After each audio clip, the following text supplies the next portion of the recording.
Hello दोस्तों, माँ Santoshi education IAS में आपका स्वागत है। ठीक है, हमने अभी बिहार स्पेशल में भाग 1 में हमने बिहार का सामान्य परिचय और इसकी राजनीतिक गतिविधियों को देखा था। ठीक है, उसके बाद हम देखेंगे पार्ट 2 ये है वीडियो का। तो इसमें हम क्या देखेंगे आज देखेंगे भौगोलिक परिचय देखेंगे और उसके बाद प्राकृतिक संरचना को देखेंगे। उसके साथ साथ हम नदियाँ और उसके बाढ़ को भी देखेंगे कि कहाँ कहाँ बाढ़ आता है और क्या स्थिति है बाढ़ को लेकर बिहार राज्य में। ठीक है, और आप लोग अगर चैनल पर नए हैं तो चैनल को प्लीज़ सब्सक्राइब जरूर कीजिएगा। बहुत ही इन्फॉर्मेटिव वीडियो है ये।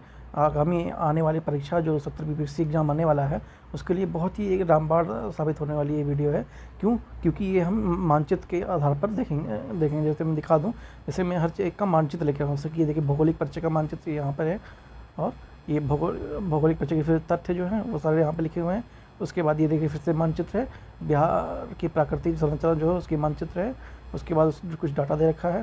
फिर उसके बाद फिर से नदियाँ जो हैं उनकी मैप है और उसके बाद फिर कुछ फैक्ट है और उसके बाद फिर ये फैक्ट ही है। उसके बाद ये बिहार में बाढ़, इसको भी हमने मैप के माध्यम से करने की कोशिश की है। ठीक है, तो आप लोग देख रहे हैं कितना इन्फॉर्मेटिव वीडियो होने वाली है। तो प्लीज़ आप चैनल से जुड़े रहें और अपने दोस्तों को भी शेयर करें। और अगर आपको इसका पीडीएफ चाहिए तो आप टेलीग्राम लिंक चैनल से जुड़ के यहाँ से आप पीडीएफ का प्राप्त कर सकते हैं। ठीक है दोस्तों, आप मुश्किल से 5 मिनट रुक के देखिए। अगर आपको वीडियो अच्छी लगती है, अगर आपके काम की है तो आप कंटिन्यू कीजिएगा, वरना आप वीडियो को स्किप किए करके जा सकते हैं। ठीक है दोस्तों, बाकी आपकी इच्छा है, आप खुद समझदार हैं। तो चलिए चलते हैं, बिना टाइम को आए हुए हम देखते हैं। ये बिहार का राजनीतिक मानचित्र है जो कि भाग 1 में भी ये मानचित्र मैंने आपको लगाया हुआ था। ठीक है, इसमें मैंने बहुत सारी चीज़ें बताई थी।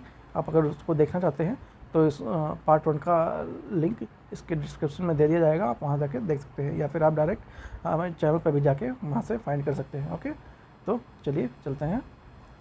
तो पहला क्या आता है? पहला है भौगोलिक परिचय। ठीक है, और जो MESI लिखा हुआ है MESEI, इसका मतलब है माँ संतोषी एजुकेशन आईएएस। ठीक है, ये फुल फॉर्म है, ये शॉर्ट फॉर्म लिखा हुआ है क्योंकि बहुत लंबा हो जाता है, इसलिए शॉर्टकट में ये लिखा गया है। तो देखते हैं बिहार का भौगोलिक परिचय। ठीक है, अब देख लेते हैं एक बार, ये थोड़ा और जो, हाँ अब ठीक है। ठीक है, भौगोलिक परिचय में आप लोग जानते हैं, ठीक है, कि पूरब में वो पश्चिम बंगाल से जुड़ा है। ठीक है, और पश्चिम में उत्तर प्रदेश से जुड़ा है और दक्षिण में झारखंड से तथा उत्तर में यह नेपाल से सीमा साझा करता है। ठीक है, तो देख लेते हैं एक एक करके हम। ठीक है, पहले यहाँ से शुरू करते हैं, पूर्वी भाग से शुरू करते हैं। ठीक है, सबसे पूर्वी जिला कौन सा है? तो ये किशनगंज है। ठीक है, सबसे पूर्वी जिला बिहार का किशनगंज है। उसके बाद किशनगंज में और क्या क्या है? किशनगंज, पूर्णिया और कटिहार ये पश्चिम बंगाल के साथ सीमा साझा करते हैं। मतलब तीन जिले हैं जो पश्चिम बंगाल से सीमा साझा करते हैं। ठीक है, उसके बाद आते हैं नीचे की तरफ झारखंड में। ठीक है, झारखंड में टोटल 8 जिले हैं। ठीक है, ये कटिहार, भागलपुर, बांका, जमुई, नवादा, गया, औरंगाबाद और ये औरंगाबाद और ये थोड़ा हिस्सा रोहतास का भी है यहाँ पर। ठीक है, रोहतास का भी थोड़ा हिस्सा है। तो टोटल कितने ज़िले हो गए? ये 8 ज़िले हो गए यहाँ पर। उसके बाद हम चलते हैं पश्चिम साइड में। सबसे पश्चिमी ज़िला कौन है? कैमूर। सबसे पश्चिमी ज़िला कैमूर है, ये ध्यान में रखिए, पूछा जाता है एग्जाम में। ठीक है, और जो उत्तर प्रदेश है उससे कितने ज़िले साझा करते हैं और वो कौन कौन से ज़िले हैं? तो कौन कौन से ज़िले हैं? कैमूर, बक्सर, ये देखिए सारण, सीवान, गोपालगंज और पश्चिमी चंपारण। ठीक है, ये चीज़ ध्यान रखेंगे। इससे भी 8 ज़िले साझा करते हैं बाउंड्री। उसके बाद आता है नेपाल से कौन कौन से ज़िले हैं? नेपाल में 7 ज़िले हैं। ठीक है, 7 ज़िले साझा करते हैं। कौन कौन से हैं? पश्चिमी चंपारण, पूर्वी चंपारण, सीतामढ़ी। आप ध्यान देंगे ये शिवहर यहाँ पर है। शिवहर सबसे छोटा ज़िला है और ये नेपाल से सीमा साझा नहीं करता है। कई बार कोई एग्जामों में यही पूछा जाता है कि शिवहर साझा करता है क्या नेपाल से बाउंड्री? तो शिवहर नहीं करता, ये ध्यान रखने की चीज़ है। बहुत ही आसपास में दिख रहा है इसलिए लगेगा कि साझा करता है, बट ये नहीं है ऐसा।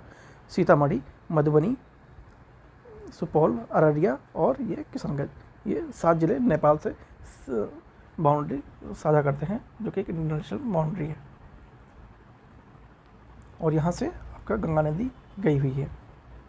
ठीक है, तो ये उत्तरी बिहार और ये दक्षिणी बिहार, दो अलग अलग हैं। ठीक है, दो पार्टों में डिवाइड कर सकते हैं। सबसे दक्षिणी जिला कौन सा है? गया है। सबसे दक्षिणतम जिला गया है। सबसे गर्म और सबसे ठंडा जिला भी यही है और कम वर्षा वाला जिला भी यही है। तब गया सबसे दक्षिणतम जिला है, उसके बाद ये सबसे गर्म और सबसे ठंडे होने वाला जिला सबसे नंबर 1 पे है और यहाँ वर्षा भी कम होती है। सबसे अधिक वर्षा किशनगंज में, सबसे कम वर्षा गया में। ठीक है, सबसे पूर्वी जिला किशनगंज, सबसे पश्चिमी जिला कैमूर, ये ध्यान में रखेंगे। अब देखते हैं कुछ फैक्ट को देख लेते हैं। ठीक है, फैक्ट बहुत ज़रूरी है। नेपाल की सीमा से संलग्न कौन से जिले हैं? 7 जिले हैं। ठीक है, 7 जिले हैं। पश्चिमी चंपारण, पूर्वी चंपारण, सीतामढ़ी, मधुबनी, सुपौल, अररिया, किशनगंज। पश्चिम से पूरब की ओर ये मतलब दिया हुआ है, पश्चिम से पूरब की ओर। जैसे कि ये बिहार है, ये हमारा, माफ़ कीजिएगा एक सेकेंड, यहाँ पर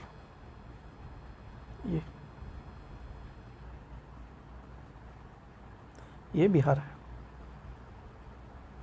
ठीक है, तो ये ईस्ट, वेस्ट, नॉर्थ और ये साउथ। तो ये कहाँ से है? ये पूर्व से ये पश्चिम की तरफ है। ठीक है, ये इस प्रकार दे रखा है। उत्तर प्रदेश के कौन कौन से जिले हैं? वही जो हमने ऊपर भी पढ़ा है, वही हम यहाँ फैक्ट के रूप में देख रहे हैं। ये भी बहुत ज़रूरी होता है। 8 जिले हैं, रोहतास, कैमूर, भागलपुर, माफ़ कीजिए, बक्सर, भोजपुर, सारण, सीवान, गोपालगंज और पश्चिमी चंपारण। पश्चिम बंगाल की सीमा से कौन से 3 जिले? किशनगंज, पूर्णिया, कटिहार। कटिहार के ही यूपीएससी रैंक शुभम कुमार जो 1 नंबर पे आए थे, रैंक 1, वो भी कटिहार से ही बिलोंग करते हैं। झारखंड की सीमा से लगे जिले कौन से हैं? भागलपुर, बांका, जमुई, नवादा, गया, औरंगाबाद, रोहतास और कटिहार। बिहार की राजधानी पटना से लगे कौन से जिले हैं? 9 जिले हैं। अरवल, जहानाबाद, नालंदा, लखीसराय, बेगूसराय, समस्तीपुर, वैशाली, सारण एवं भोजपुर। ये 9 जिले पटना से अपनी बाउंड्री साझा करते हैं। क्षेत्रफल देख लेते हैं। सबसे बड़ा जिला कौन सा है? पश्चिमी चंपारण क्षेत्रफल में सबसे बड़ा जिला है। सबसे छोटा जिला कौन सा है? शिवहर, अभी हमने ऊपर देखा। सबसे उत्तरी जिला कौन सा है? पश्चिमी चंपारण। सबसे दक्षिणी जिला कौन सा है? गया। यहाँ कम वर्षा होती है। ठीक है, जल्दी ठंडा गर्म हो जाता है और ये सबसे दक्षिणतम जिला है। सबसे पूर्वी जिला कैमूर, अभी हमने ऊपर देखा। सबसे पूर्वी जिला कौन सा है? किशनगंज है, ये भी देखा। राज्य की जलवायु कैसी है? मानसूनी है। सामान्य वर्षा कितना होता है? 1205 मिलीमीटर तक सामान्य वर्षा देखने को मिल जाता है बिहार में। सर्वाधिक वर्षा वाला जिला कौन सा है? किशनगंज। न्यूनतम वर्षा वाले जिले कौन कौन से हैं? गया है, कैमूर है और रोहतास है और औरंगाबाद है। सबसे कम वर्षा यहाँ पे गया में होती है, उसके बाद ये सब क्रम वाइज हैं। सबसे गर्म जिला गया, जैसे कि अभी ऊपर पढ़ा था, सबसे गर्म और सबसे ठंडा होने वाला जिला गया ही है। समुद्र तल से औसत ऊंचाई कितनी है? 173 फीट है, लगभग मतलब 53 मीटर के आसपास है ये। कुल जनसंख्या की दृष्टि से देश में तीसरा स्थान है। पहला किसका है? तो यूपी का है और दूसरा स्थान किसका है? महाराष्ट्र का है। बिहार का क्षेत्रफल कितना है? 94,163 वर्ग किलोमीटर, ये इसका क्षेत्रफल है। पटना का स्थानीय मानक समय भारत मानक सीमा से आगे है। ध्यान में रखेंगे चीज़, पटना का जो स्थानीय मानक समय है वो भारत के समय रेखा से आगे है। बिहार में दून घाटी उत्तर पश्चिम में स्थित है। जो दून घाटी है कहाँ पर स्थित है? ये उत्तर पश्चिम में स्थित है। रोहतास एकमात्र ऐसा जिला है जो झारखंड और उत्तर प्रदेश दोनों में मतलब दोनों से ही बाउंड्री को साझा करता है रोहतास। सुमेरु श्रेणी का शीर्ष भाग बिहार एवं नेपाल के मध्य सीमा पर निर्धारण करती है। तो आप लोग देख ही रहे होंगे कितनी इन्फॉर्मेटिव वीडियो है। तो प्लीज़ आपने सब्सक्राइब नहीं किया है तो आप सब्सक्राइब कर सकते हैं। तो आप सब्सक्राइब करने में कुछ जाएगा नहीं, इससे यही होगा कि मुझे मोटिवेशन मिल जाएगा आपके लिए अच्छी वीडियो लाने के लिए, और आपको इसकी जब मैं वीडियो कोई डालूंगा आपको नोटिफिकेशन मिल जाएगा। बस इतना ही होगा। तो प्लीज़ शेयर एंड सब्सक्राइब, इतना तो बनता है, इतनी मेहनत आपके लिए की जा रही है। तो प्लीज़ अगर आप रिस्टोर करते हैं तो आप सब्सक्राइब किए बिना नहीं जाएंगे। चलिए चलते हैं। बिहार राज्य की सीमा भारत के 3 राज्य झारखंड, उत्तर प्रदेश, पश्चिम बंगाल और एक देश नेपाल से सीमा साझा करता है। संलग्न मतलब जुड़ा हुआ। ठीक है, देश में बिहार की जनसंख्या की दृष्टि से तीसरा स्थान एवं क्षेत्रफल की दृष्टि से 12वां स्थान प्राप्त है। रामनगर दून की लंबाई 32 किलोमीटर है एवं चौड़ाई 6 से 8 किलोमीटर तक है। बिहार के दक्षिणतम गंगा मैदान में अवस्थित पहाड़ियाँ धारवाड़ कालीन क्वार्टरजाइट चट्टानों से निर्मित है। जो ये बिहार में दक्षिणी गंगा का मैदान है, वहाँ पे जो पहाड़ियाँ हैं उसकी जो वही क्वार्टरजाइट चट्टानों से निर्मित है, जो कि बहुत ही पुरानी चट्टानें हैं। अब आते हैं बिहार की प्राकृतिक संरचना। एक बार देख लेते हैं बिहार की जो प्रकृति है वो किस प्रकार है और क्या वहाँ पर कैसे क्या करता है। प्राकृतिक संरचना के आधार पर बिहार के 3 भागों में बांटा गया है। ध्यान देने योग्य बात है, प्राकृतिक रूप से बिहार को 3 भागों में बांटा गया है। पहला कौन सा है? उत्तर में शिवालिक पर्वतीय भाग, दूसरा मध्य में बिहार को मैदानी भाग कहा गया है और दक्षिण में पठारी भाग कहा गया है। ठीक है, अभी मैप में हम देखेंगे और अच्छे से क्लियर हो जाएगा। सोमेश्वर श्रेणी, इसमें 3 प्रमुख दर्रे हैं। सोमेश्वर, भिखाना थोरी, मरवट, जो बिहार में नेपाल के मध्य स्थित है दर्रा है और इसकी सर्वोच्च चोटी कौन सी है? 874 मीटर की सबसे लंबी बड़ी चोटी है। दून घाटी हरदा नदी घाटी के नाम से जानी जाती है। यह सोमेश्वर से तथा रामनगर दून के मध्य स्थित है। रामनगर दून यह हरहा नदी के दक्षिणतम में स्थित है। इसकी अधिकतम ऊंचाई 240 मीटर है। अब थोड़ा मैप में देख लेते हैं। ठीक है, तो सोमेश्वर श्रेणी यहाँ पर है, देख सकते हैं। ये जो पश्चिम बंगाल का है वो सोमेश्वर श्रेणी है। दून घाटी भी यहीं पर है, ये दून घाटी है और जो रामनगर दून है ये रामनगर दून है। ठीक है, उसके बाद आप देख सकते हैं ये गंडक नदी यहाँ से ऐसे होती हुई गंगा नदी मिल जाती है। उसके बाद आते हैं ये घाघरा दोआब क्षेत्र, ये घाघरा यूपी से होते हुए आके चौसा में, यहाँ पर एक चौसा पड़ता है, चौसा वहाँ पर जाके इसमें मिल जाती है। ठीक है, घाघरा दोआब क्षेत्र है ये। गंडक नदी कोसी दोआब क्षेत्र ये है और कोसी जो कि बिहार का स्वरूप भी कहा जाता है, मतलब ये बाढ़ का सबसे प्रमुख कारण ये नदी, ये भी आगे गंगा में यहाँ मिल जाती है। कोसी महानंदा दोआब क्षेत्र ये है। ठीक है, और महानंदा ये यहाँ जो रामनगर दून की ऊंचाई है, नहीं ये दूसरा है, ये महानंदा, ये यहाँ पर आके मिल जाती है नदी है महानंदा नदी। ठीक है, और ये आपका उत्तरी बिहार और ये उत्तरी बिहार हो गया। ये देखिए यहाँ पर लिखा भी हुआ है उत्तरी बिहार का मैदान और ये नीचे वाला दक्षिणी बिहार का मैदान है। ठीक है, अब दक्षिणी बिहार में देखते हैं क्या क्या है। दक्षिणी बिहार में गंगा सोन दोआब क्षेत्र है।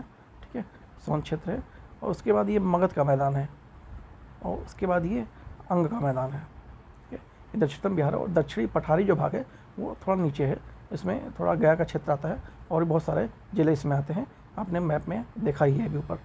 ठीक है, तो इसे 3 भागों में डिवाइड किया गया है। ये शिवालिक पर्वत भाग, उसके बाद मैदानी भाग, ये यहाँ तक ये शिवालिक पर्वत भाग है, ये ऊपर का जो है ये शिवालिक है, उसके बाद ये मैदानी भाग है। ठीक है, और फिर ये पठारी भाग है नीचे का, ये पठारी भाग है। तो ध्यान में रखेंगे, बहुत इन्फॉर्मेटिव वीडियो है। ठीक है, आप देख ही रहे कितनी ज़्यादा नॉलेज है इस वीडियो में। आपको अगर 15-20 मिनट में सारी चीज़ें पता लग जाती हैं तो उसमें क्या दिक्कत है, आप पढ़ेंगे आपको बहुत सारा टाइम लग जाएगा इसमें। और मैं तो सजेस्ट आपको ये करूँगा कि आपकी इसकी जितनी स्पीड आपको बढ़ा के सुनने में सके उतना ही आपके लिए अच्छा होगा, आपका टाइम बचेगा, क्योंकि एग्ज़ाम सर पे है और पढ़ना बहुत ज़्यादा है। तो वीडियो से अच्छा कोई उपाय आपके पास नहीं हो सकता फ़िलहाल के लिए रिवीजन की दृष्टि से। ठीक है, आप तो इसे वैसे भी सुन सकते हैं, जैसे कुछ काम कर रहे हैं तो भी आप वॉइस मोड में भी इसे सुन सकते हैं। चलिए अब चलते हैं बिहार की प्राकृतिक संरचना, कुछ फैक्ट को देख लेते हैं। ठीक है, मध्य बिहार का मैदानी भाग, उत्तरी बिहार का मैदानी भाग यह घाघरा, गंडक, बूढ़ी गंडक, बागमती, कोसी नदी का अपवाह क्षेत्र है। यह बिहार में बाढ़ प्रभावित क्षेत्र है। यह निम्न दोआब क्षेत्र कौन कौन से आते हैं? घाघरा, गंडक दोआब, गंडक, कोसी दोआब और कोसी महानंदा। ठीक है, तो ये कोसी महानंदा का ये जो क्षेत्र है ये इसकी बात हो रही है यहाँ पर, ये ठीक है, इसकी यहाँ पे बात हो रही है, ध्यान में रखेंगे। ये इस चीज़ की, इस क्षेत्र की बात हो रही है, उत्तरी बिहार की बात हो रही है यहाँ पर। उसके बाद आता है दक्षिणी बिहार का मैदान। उत्तरी मैदानी भाग में दोआब बाढ़ से अधिक प्रभावित होती है क्योंकि इनमें नदियाँ वर्ष भर सक्रिय रहती हैं। ठीक है, इस क्षेत्र में वर्ष भर नदियाँ सक्रिय रहती हैं। उसके बाद आता है दक्षिणी बिहार का मैदान। दक्षिणी बिहार का मैदान ये वाला भाग, ये दक्षिणी बिहार का मैदान गंगा नदी से नीचे वाला जो मैदान है वो दक्षिणी बिहार का मैदान है। यह गंगा नदी के दक्षिण तट से झारखंड के छोटा नागपुर पठार तक फैला हुआ है। दक्षिणी मैदान की ढाल दक्षिण से उत्तर की ओर है। यह 3 भागों में विभाजित है, गंगा सोन दोआब, मगध का मैदान और अंक का मैदान। यहाँ पे आप देख सकते हैं ये सोन का मैदान, गंगा सोन का मैदान, ये मगध का मैदान और ये अंक का मैदान। ठीक है, इन 3 से ये बटा हुआ है। नोट करने वाली क्या चीज़ है, दक्षिण बिहार का जो मैदानी भाग है वहाँ बाढ़ के अधिक प्रभाव से ग्रसित नहीं है क्योंकि इनकी अधिकतर नदियाँ पठारी है और कम जल का वहन करती हैं। तब वो कल जल अपने पास संरक्षण रखती हैं, जिससे यहाँ पर बाढ़ जैसी स्थिति का सामना नहीं करना पड़ता है जितना कि उत्तरी बिहार को सामना करना पड़ता है।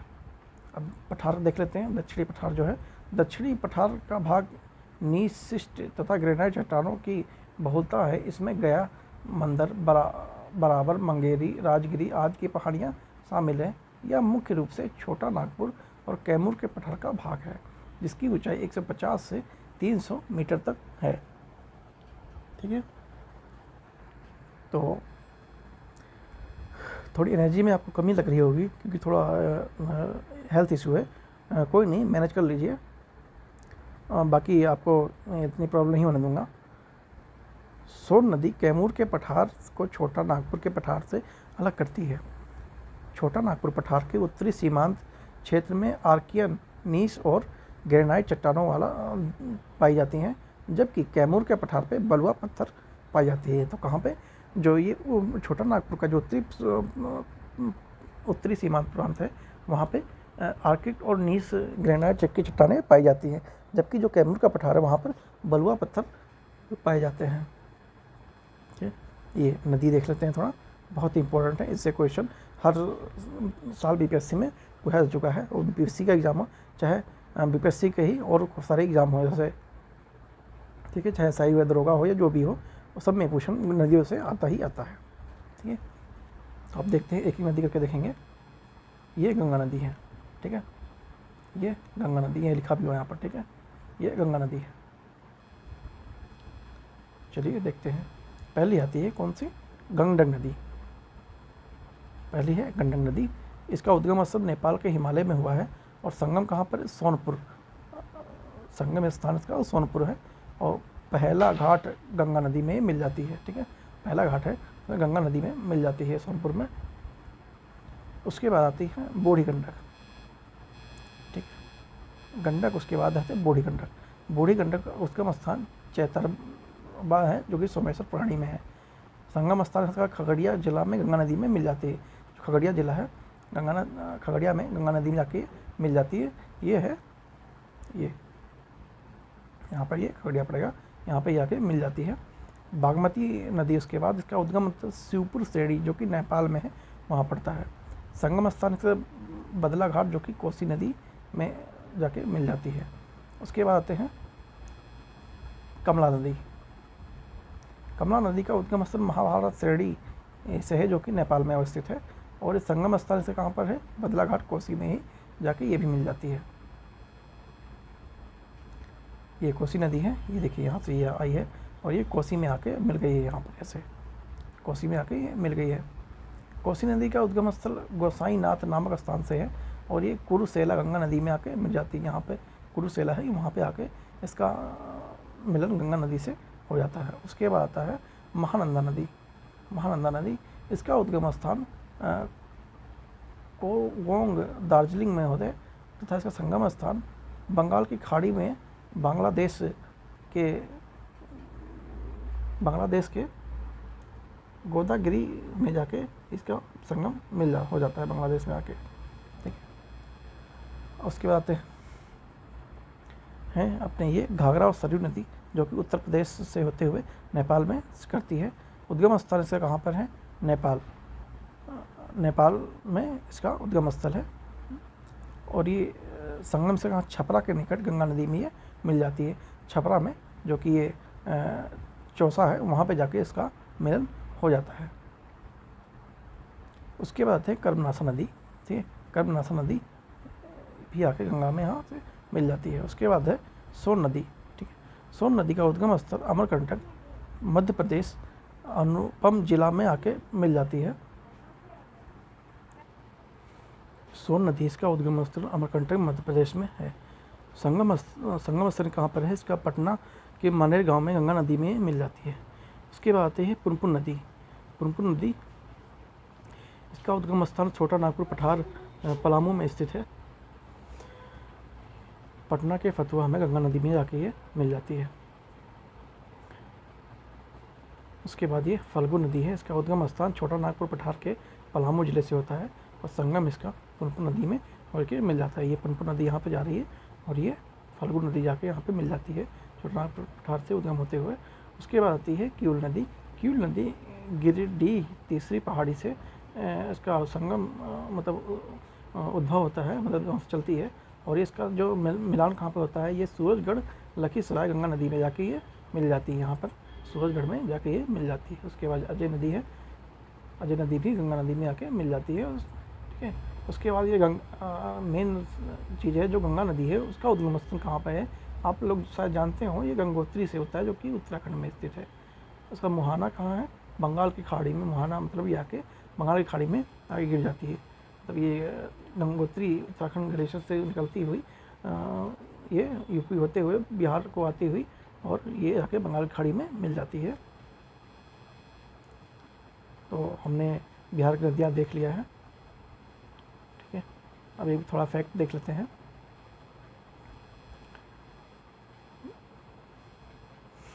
तो उत्तरी बिहार की नदियाँ पश्चिम की ओर बहती हुई गंडक, घाघरा, गंडक, बूढ़ी गंडक, बागमती, कमला, कोसी और महानंदा, ये नदियाँ उत्तर बिहार की नदियाँ हैं जो कि पश्चिम से पूरब की ओर बहती हैं। दक्षिण बिहार की नदियाँ पूरब से पश्चिम की ओर बहती हुई अजय मतलब पूरब से पश्चिम की ओर है। जैसे कि ये अपना बिहार है, ठीक है, ये अपना बिहार है, ये मान लीजिए मैप थोड़ा सा नहीं बना है, तो ये गंगा नदी हो गई, ठीक है। और ये पश्चिम से पश्चिम हो गया, पश्चिम से ये पूरब की ओर, और ये यहाँ से ऐसे हो गया।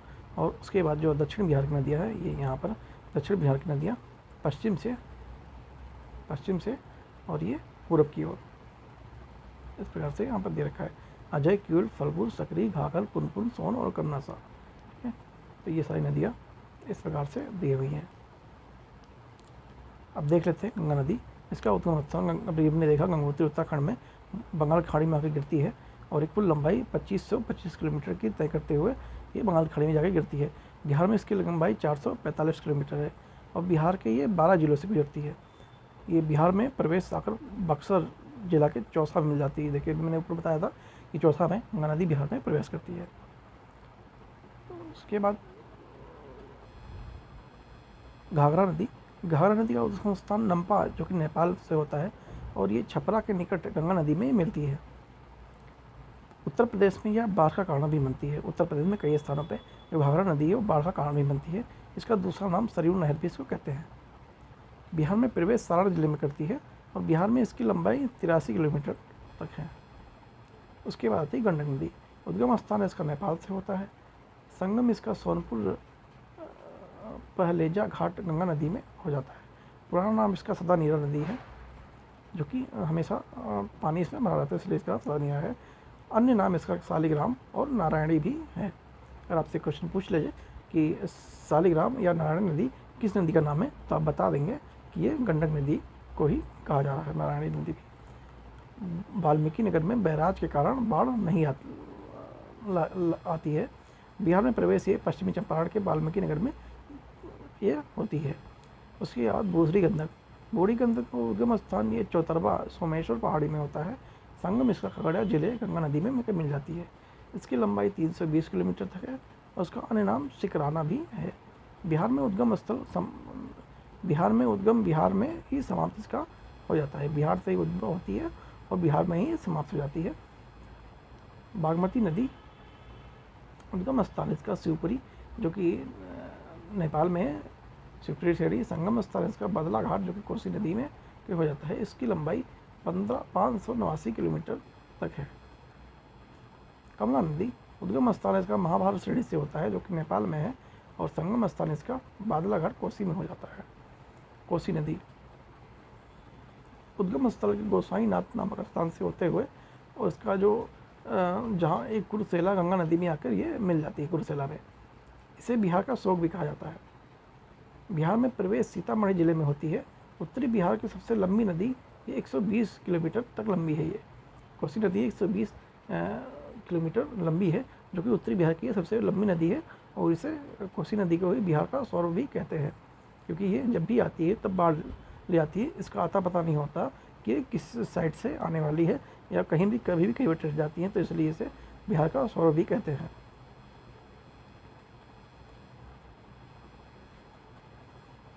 देख लेते हैं, हाँ अब इधर ये नदियाँ देख लेते हैं। उसके बाद हाँ नदी अभी बाकी थी हमारी, उसके बाद महानंदी नदी आती है। महानंदा नदी उद्गम स्थल कुर्ग से एवं दार्जिलिंग से होता है। संगम इसका बंगाल की खाड़ी बांग्लादेश के गोदावरी में हो जाता है। इसको संगम वहाँ पे जाके ये गंगा नदी में मिल जाती है।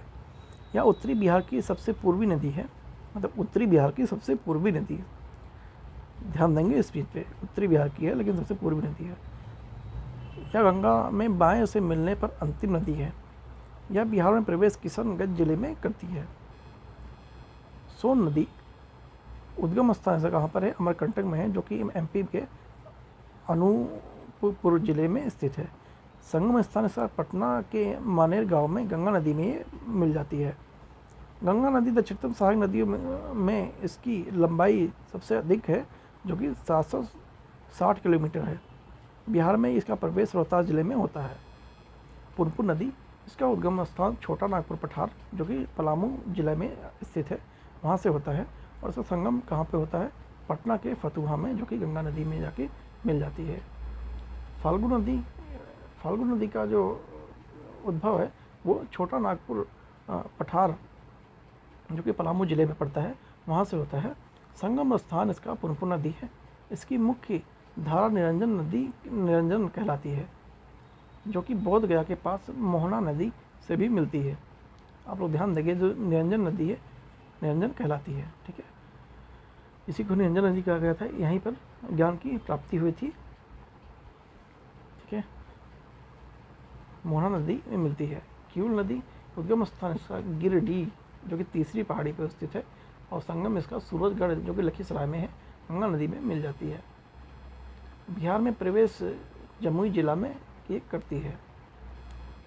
अब कुछ देख लेते हैं गर्म जल के स्रोत, मतलब कौन कौन गर्म रहते हैं।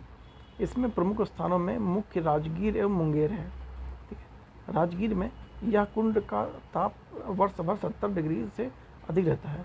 जो राजगीर में जो कुंड है, यहाँ का जो तापमान है पानी का, वो 70 डिग्री से अधिक रहता ही है। जो मुंगेर में है, यहाँ पर कुंड का तापमान वर्ष भर 58 डिग्री तक अधिक रहता है, 58 डिग्री से अधिक रहता है। नोट कल क्या है नोट के लिए, इसके अतिरिक्त भी बिहार में राज्य में अनेक गर्म कुंड भी विद्यमान है। इसके अलावा भी राजगीर और मुंगेर के अलावा भी और भी जगह हैं, तो कहाँ कहाँ हैं उन्हें हम थोड़ा देख लेते हैं, उन्हें हम बाद में देखेंगे। लेकिन अभी जो मुंगेर और जो राजगीर में उसे देख लेते हैं। ब्रह्मकुंड, सीताकुंड। राजगीर में क्या है? ब्रह्मकुंड है, मुंगेर में सीताकुंड। उसके बाद दूसरा सूर्यकुंड है, उसके बाद रामेश्वर कुंड।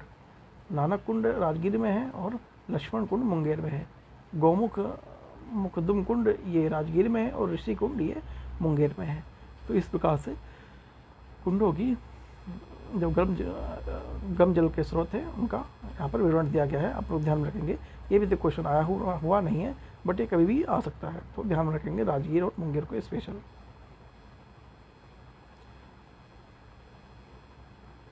अब थोड़ा बाढ़ का देख लेते हैं, उसके बाद ये आखिरी है। उसके बाद हम नेक्स्ट वीडियो में करेंगे, क्योंकि पार्ट 3 होगा। बिहार में बाढ़ अभी हमने ऊपर देखा नदियाँ हैं, तो बाढ़ यहाँ पे होती रहती है। ये जो आप देख रहे हैं, जो ये डार्क कलर से जो ब्लैक कलर से है, ये पूरा एरिया बाढ़ से प्रभावित वाला एरिया है, जो कि बिहार का है। ये जो क्षेत्र है ये पूरा बाढ़ से ग्रसित होता है। ये अधिकतर बाढ़ से ग्रसित होता है। यहाँ पे लिखा भी हुआ है बिहार में अधिकतम बाढ़ प्रभावित क्षेत्र यही है। बिहार के कुल भौगोलिक क्षेत्रफल का 2/3 भाग बाढ़ से प्रभावित होता है। आप देख रहे हैं पूरे मैप में ये लगभग आधा मैप ये कवर कर चुका है। बिहार के उत्तरी भाग में हिमालय से निकलने वाली नदियाँ बाढ़ का मुख्य कारण बनती है। वहीं दक्षिणी भाग में वर्षा होने के कारण होती है, वर्षा होने के कारण नदियाँ बाढ़ का कारण बनती हैं। ठीक है, तो जो उत्तरी भाग है, यहाँ हिमालय से जो ये वाले भाग हैं, ये सब ये है, ये वाले भाग हैं, ये यहाँ हिमालय से जो नदियाँ आती हैं, ये इससे जो हिमालय से नदियाँ आती हैं ये बाढ़ का कारण बनती हैं। और जो दक्षिणी भाग में वर्षा आती है तो वहाँ पर थोड़ा बहुत, जैसे कि यहाँ पर ये सब वर्षा हो गया यहाँ पर, तो ये यहाँ पर आकर बाढ़ का कारण बन गई थोड़े बहुत क्षेत्र में। उसके बाद जो कोसी नदी है वो बिहार का शोक कहा जाता है, जो कि यहाँ पर आती है ऐसे, यहाँ पर मतलब वर्ष भर 1975 में पटना में बाढ़ के बाद गंगा तटबंध का निर्माण हुआ। 1975 में पटना में बाढ़ आया था, आप सोच सकते हैं, पटना जो कि यहाँ पर है, कि पटना में भी बाढ़ आ चुकी है, ध्यान में रखेंगे ये चीज़। भारत में के कुल बाढ़ क्षेत्र का 17% 2 भाग बिहार में है। जो भारत का कुल क्षेत्रफल है उसका 17.2% भाग ये बिहार के पास है, मतलब इतना भूभाग बिहार के पास है। ठीक है, तो ये हमारी ये हमने देख लिया, हमने बिहार की नदियाँ देखी, बिहार में बाढ़ की समस्या देखी और बिहार का भौगोलिक परिचय भी देख लिया है। ठीक है दोस्तों, तो प्लीज़ आपको अगर वीडियो पसंद आई है तो चैनल को सब्सक्राइब जरूर करें, शेयर भी करें और दोस्तों से भी साझा करें ताकि उनको भी हेल्प मिल सके। आने वाली 17वीं BPSC एग्ज़ाम के लिए बहुत ही इंफॉर्मेटिव वीडियो है। प्लीज़, और आपको अगर सुझाव देना चाहते हैं तो प्लीज़ आप कमेंट में बताएं कि आपको और कैसे इम्प्रूवमेंट चाहिए या आपको किस तरह से और कुछ चाहिए, तो मैं उसके लिए तत्पर हूँ। आपके लिए मैं हमेशा तैयार हूँ। आप जैसा कहेंगे मैं वैसे ही आपको कंटेंट दूंगा। और प्लीज़ शेयर एंड सब्सक्राइब। मिलते हैं नेक्स्ट वीडियो में। सी यू सून।